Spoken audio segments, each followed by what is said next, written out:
Tout système de pouvoir a besoin d'une modération, d'une contenance. Peu importe à quel point vos capacités sont créatives ou innovantes, sans une sorte de limiteur, les combats entre les différents protagonistes perdent leurs ingrédients le plus essentiel, leur tension. Pour résoudre ce problème, presque tous les shonen s'appuient sur le même pattern, un système d'énergie. Pensez au chakra, au mana, au ki, au nen, à l'énergie occulte. Le nom change, mais l'idée est toujours la même. Une batterie invisible qui maintient les combats sous contrôle. Pour mieux visualiser le concept, utilisons l'analogie du seau et du robinet. Laissez-moi juste développer, je pense que vous allez capter. Chaque personnage transporte un seau invisible rempli de son système d'énergie respectif. Les seaux de certains personnages sont énormes, tandis que d'autres sont minuscules, ce qui est généralement dû à la génétique, à l'entraînement ou aux deux. Pendant ce temps, le robinet contrôle la quantité d'énergie qu'un personnage peut libérer en une seule fois. Donc, quelqu'un avec un petit seau mais un gros robinet pourrait être capable de déchaîner une attaque massive avant d'être à sec, tandis que quelqu'un avec un grand seau mais un robinet étroit peut continuer à sortir des coups plus faibles presque infiniment. Bien sûr, de nombreux systèmes de pouvoir ne s'arrêtent pas là, à juste titre. Certains vont plus loin, introduisant d'autres variables comme la vitesse de régénération, c'est-à-dire la vitesse à laquelle votre seau se remplit, l'efficacité, c'est-à-dire quelle quantité d'énergie se traduit réellement en puissance par rapport à celle qui est gaspillée, ou encore le contrôle, c'est-à-dire avec quelle précision un personnage peut gérer le flux en fait de son énergie. Ce sont toutes des idées qu'on aimerait voir chaque auteur ou chaque mangaka intégrer dans son système de pouvoir. Ensemble, ces éléments révèlent en fait le véritable objectif et la force d'un système énergétique. Il s'agit de combiner les combats avec un élément essentiel de la stratégie. Les personnages ne peuvent donc pas se contenter de spammer leurs coups les plus puissants à l'infini. Ils doivent économiser, parier et parfois risquer de se retrouver à court au pire moment possible. Dans le meilleur des cas, ces systèmes ne font pas que rendre les combats plus intenses. Ils dictent aussi l'issue même des combats. Mais dans le pire des cas, ces systèmes se fondent dans le bruit de fond, révélant souvent des facilités scénaristiques ou des contradictions pures et simples. Alors, comment créer un bon système d'énergie? Quels sont quelques exemples des meilleurs systèmes d'énergie dans les animés? Et bien sûr, où les auteurs se trompent-ils souvent? Eh bien, dans cette vidéo, c'est exactement ce que nous allons découvrir. Alors ne bougez pas d'un pouce, vous pourriez apprendre quelque chose d'important.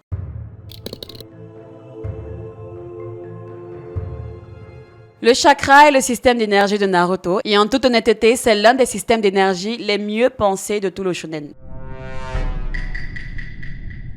J'ai bien dit l'un des meilleurs, calmez-vous. Bien qu'il devienne un petit peu bizarre vers la fin, on ne va pas se mentir, avec les extraterrestres et tout ça, Kishimoto a quand même réussi à créer un système d'énergie qui surpassait de loin ses contemporains. Le chakra est défini comme une combinaison de l'énergie physique et de l'énergie spirituelle d'une personne qui peut être raffinée et modélée pour produire des techniques appelées jutsu. C'est la batterie derrière chaque technique de la série, du jutsu de clonage le plus basique aux arts interdits les plus destructeurs. Chaque ninja a une réserve limitée et sa taille est massivement influencée par la génétique et le talent naturel. Et peut-être un petit peu d'entraînement, parce que Kishimoto n'arrivait pas vraiment à décider s'il voulait écrire une fanfiction sur des Nepo Baby ou un récit sur le thème « Le travail acharné l'emporte sur le talent ». Et à vrai dire, de vous à moi, on pouvait littéralement flairer sans trop grands efforts que les deux éléments étaient présents dans l'équation. Indépendamment de cela, au début de la série, ce système brille vraiment. Le chakra est beaucoup plus impliqué, servant activement les conflits de personnages et de stratégies. L'un des exemples les plus précoces se produit pendant l'arc du pays des vagues. Le chakra est un élément très actif de ce combat. Sans la contrainte du chakra, Kakashi pourrait facilement gérer Zabuza et Aku tout seul. Mais en raison de la quantité massive de chakra que son Sharingan nécessite et de ses réserves autrement moyennes, plus le combat s'éternise, plus il devient dangereux pour lui à cause de l'épuisement. Ces limitations de chakra sont la raison principale pour laquelle ses élèves, les protagonistes, ont même de l'importance dans ce combat. Ou par exemple encore le combat Naruto contre Neji qui se passe quelques arcs plus tard. Un élément du chakra qui le rend plus intéressant est sa connexion biologique. Votre chakra s'écoule des points Tenketsu et quelqu'un comme Neji avec le point doux est capable de fermer ses points, ce qui scelle essentiellement votre chakra.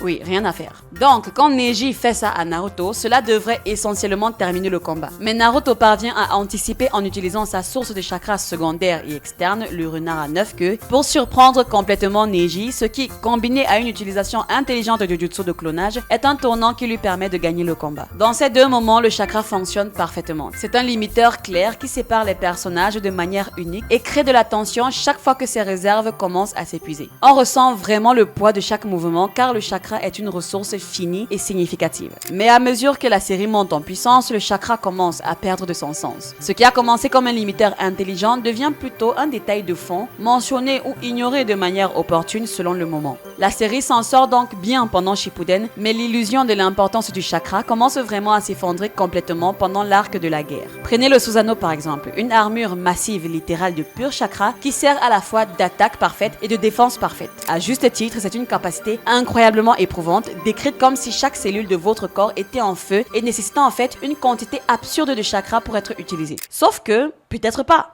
Peut-être finalement pas. Sasuke l'a juste utilisé pendant des heures et il avait l'air d'aller bien. Mais on dira quand même plus tard qu'il a la faiblesse d'aveugler lentement l'utilisateur. Bon, au moins il faut toujours le Sharingan pour l'utiliser, n'est-ce pas? Ça serait ridicule si un personnage qui avait, disons, perdu ses 2 yeux était quand même capable d'utiliser une technique qui nécessite littéralement des yeux spéciaux pour être utilisée. Non, en fait, ça n'arrivera jamais. Ouais, ça doit être ça. Ouais. À un certain point, l'arc de la guerre devient essentiellement une démonstration de guerre nucléaire à longue portée. Parce qu'à la fin de la série, le chakra est tellement un non-problème que les personnages peuvent littéralement spammer des attaques rasant des chaînes de montagnes sans même transpirer. Leur robinet devient aussi large que le Grand Canyon et leur seau devient, infini. Au moins, Kishimoto a semblé se souvenir de son système d'énergie dans la toute dernière partie de la série, lors du combat final de Sasuke et Naruto. Et c'est cette toute dernière séquence qui m'a rappelé pourquoi vraiment j'ai aimé cette série. Pas l'explosion qui a détruit un pays dans l'épisode précédent, non, mais la stratégie, le désespoir et la profondeur tactique appliquée par les 2 personnages à la toute fin. Et c'est la tragédie du système de chakra de Naruto. Ce qui a commencé comme l'un des limiteurs les plus équilibrés et narrativement riches du shonen a fini par s'effondrer sous le poids de l'escalade de la puissance.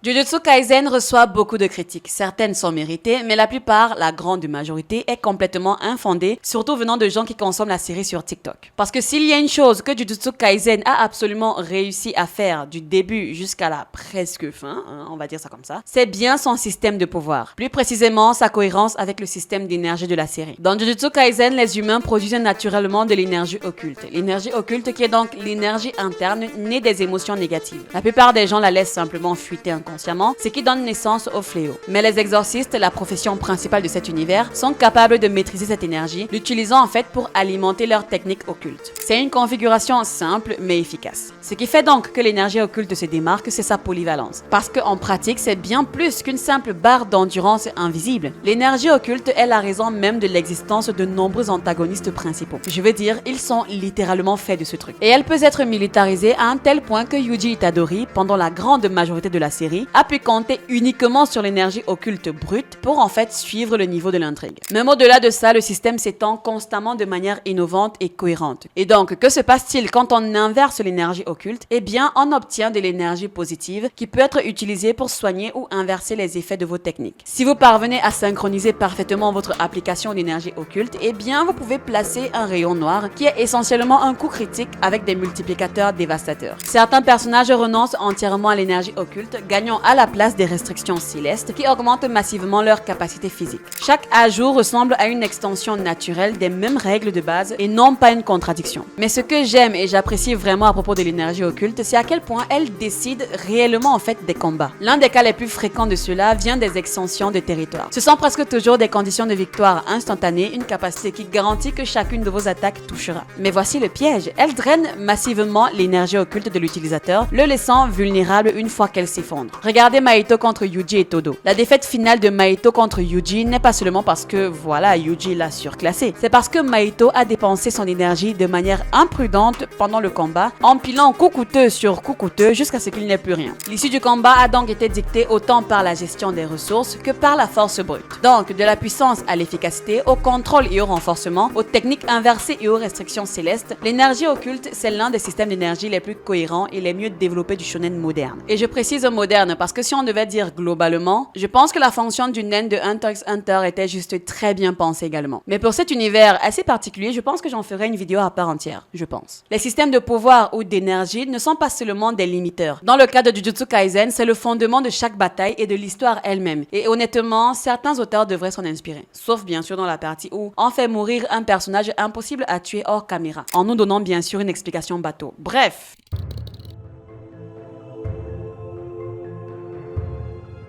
Jusqu'à présent, nous avons examiné un système d'énergie avec une base solide qui a fini par s'égarer et un autre qui est resté plutôt cohérent jusqu'à la toute fin. Mais maintenant, regardons un système d'énergie qui était faible presque depuis le début, le mana de Solo Leveling. Et pour être clair, je ne parle pas du mana utilisé par les autres personnages de l'univers, alors ça non. Je parle spécifiquement du mana de Sung Jin-woo qui est connecté au système. Ses capacités sont calquées sur les mécaniques de jeux vidéo et sa barre de mana fonctionne exactement comme on pourrait s'y attendre. Une barre d'endurance génétique qui se vide chaque fois qu'il lance une compétence ou invoque son armée. Et c'est là que le problème commence. Dans d'autres séries comme Naruto ou Jujutsu Kaisen, le système d'énergie parvient à évoluer au-delà du simple rôle de limiteur. Ils s'intègrent dans la construction du monde de leurs séries respectives et peuvent être utilisés pour d'innombrables autres formes d'utilité, comme je ne sais pas, marcher sur les murs, marcher sur l'eau, ou être synchronisés correctement pour placer des coups critiques. Ce sont des utilisations supplémentaires qui créent de la tension et de la créativité en fait au combat. Sauf que le système de mana de Jin-woo est entièrement juste un nombre sur un écran de statistiques. Il n'y a pas d'interaction intelligente, pas d'utilisation secondaire, rien. Il existe purement en tant que jauge. Mais la jauge fait au moins son travail, n'est-ce pas? Elle limite sûrement de manière réaliste et équitable l'utilisation de ses capacités par Jin-woo.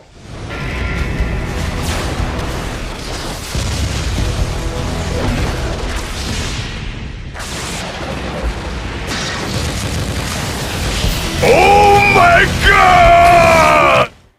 Mais non, en fait, pas vraiment. Le cycle est juste le même à chaque fois. Jin-woo combat un boss qui a... Comme par hasard. Comme par hasard, on a comme par hasard. C'est comme par hasard, hein, comme par hasard. Comme par hasard, une armée de sbires sur lesquels les ombres peuvent farmer de l'aura. Le boss élimine le reste des ombres, le mana de Jin-woo baisse et il se tourne vers la caméra et dit une connerie du genre « Je suppose que je vais devoir le faire en solo cette fois ». Et puis, il solo le boss, le nom de la série apparaît, générique, Absolute Cinéma. Bref, à ce niveau vraiment, donnez-lui juste le titre de l'animé de l'année. Ah oui, c'est vrai, il l'a déjà. Ça devient encore pire quand on réalise que cette fausse tension n'a même pas d'importance la moitié du temps. Jin-woo peut littéralement acheter un stock infini de potions de mana qui remplissent instantanément une partie de sa barre de mana. Le système échoue donc dans sa seule tâche, être un limiteur. Et bien que cela fonctionne pour la hype, cela en fait l'un des systèmes d'énergie les plus faibles de la narration d'anime moderne. On a bien plus l'impression que c'est une idée de dernière minute plutôt qu'un système réellement conçu pour améliorer l'histoire. Au moins, il semble y avoir une autre version de mana présente dans l'histoire qui est bien plus liée en fait à l'univers. Mais comme aucun des autres personnages n'a vraiment d'importance, ce n'est même pas si pertinent que ça d'en parler. En fin de compte, les systèmes d'énergie sont en quelque sorte l'une des trames les plus simples de la narration de combat, mais aussi l'un des plus importants. Ils sont la bride principale qui garde vraiment les capacités ancrées, ajoutant un élément essentiel qui donne du poids à chaque décision au combat. Donc la leçon ici est simple, les meilleurs systèmes d'énergie sont bien plus que de simples réservoirs de carburant. Ce sont des outils narratifs, ils créent de la vulnérabilité et forcent en fait à la stratégie. Et parfois, comme dans la relation de Jujutsu Kaisen aux émotions négatives, ils peuvent même refléter les thèmes de l'histoire elle-même. Donc la prochaine fois que vous regarderez un animé avec un système d'énergie, demandez-vous intérieurement, est-ce que ce système ajoute vraiment des enjeux de manière cohérente ou est-ce juste du bruit de fond? Parce que ce simple détail pourrait être la différence entre un combat que vous oublierez demain et un autre qui restera gravé dans votre tête pendant des années. Merci d'avoir regardé jusqu'à la fin, c'était Kia. Ici on parle d'animé et de jeux vidéo. Et si le sujet t'a plu, n'hésite pas à lâcher un like, à partager et à t'abonner pour ne rien rater des prochaines vidéos. On se dit donc à bientôt pour une prochaine vidéo.